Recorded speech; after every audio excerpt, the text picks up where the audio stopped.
Hello, my name's Roby Favretto, and today I'm going to be reading one of Kip's books called Pick Your Own Nose. Ugh, that's a bit gross. This book is about Lucas, who really likes his parents to tuck him into bed when he wakes up in the night. Do you sometimes like that? I know I did when I was little. But over time, I learnt that I could settle all by myself. Let's see what Kip has to say to Lucas. Mom! Dad! He cried. What's all this noise?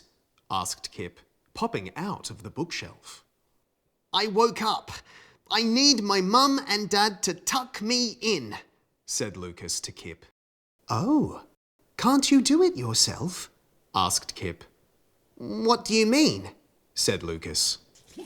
Does your dad have to brush your teeth? I can do that myself.